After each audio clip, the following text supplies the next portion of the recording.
Back now with a disturbing legacy, boarding schools created to forcibly assimilate Native American children. Canada, which had a similar system, pledged billions in reparations. Now the U.S. is under pressure to act. Cynthia McFadden has our NBC News investigation. Tonight, a scene more than a century in the making, a search for the bodies of indigenous children, perhaps long hidden in this basement at the Red Cloud Indian School in South Dakota. This is the first public excavation of its kind in the country. I've heard several stories to that. To me, they're heartfelt. The only Native American leading this kind of work, Marcia Small. I get really emotional in these places. The work we do is sacred. Small uses ground-penetrating radar to locate remains of children, forcibly taken from their families, many abused. One published report says 40,000 children are believed to have died at the schools beginning in the 1800s. Surrounded by the deep canyons of the Badlands, Red Cloud sits on the Pine Ridge Reservation. It is one of the poorest places in America. One expert says more than 100,000 children attended the federally created schools, as one U.S. general put it, to kill the Indian and save the man, as this 1929 newsreel suggests. They are being rapidly brought from their state of comparative savagery and barbarism to one of civilization.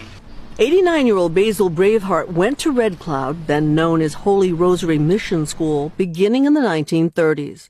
He remembers fearing one of the Catholic priests who would come into the dorms at night. For what purpose? Looking for little boys. To have sex with, presumably. That's it. I became a shallow breather, thinking that if I don't breathe loud, I might disappear. Alex Whiteplume also experienced life at the schools. A former president of the tribe, he confronted the Assistant Secretary for Indian Affairs, Brian Newland, himself a Native American, when he showed up unexpectedly. There were a lot of pleasantries until you stood up. Well, I had to correct the history. What we're sitting on here is Roman Catholic Church land, stolen in our treaty territory. And then the Assistant Secretary of Interior saying, we're going to bring you money, we're going to bring your language back. That just ticked me off something awful. And so he should face up to the truth, and America should face up to the truth. So you heard a former president of this tribe say, we want to hear the word genocide. The purpose of these schools was forcible assimilation to separate Indian people from their lands. There hasn't been one single Indian person in this country who's not living with the impacts of and the legacy of these boarding schools. It's hard to know what genocide is if this isn't it. Again, we have to tell the whole story, and we've got to paint the full picture and acknowledge our own role.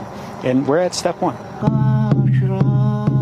But while Braveheart tells us he would like the U.S. government to apologize, he finds peace in his grandmother's words. The wisdom that she taught me was to forgive the unforgivable. Whiteplume sees it very differently. I will not accept a cheap apology. America never owned up to the genocide. We should deal with it. So far, no human remains have been found at Red Cloud, which has launched a truth and healing effort. And the Jesuits who run the school are helping to fund Small's work.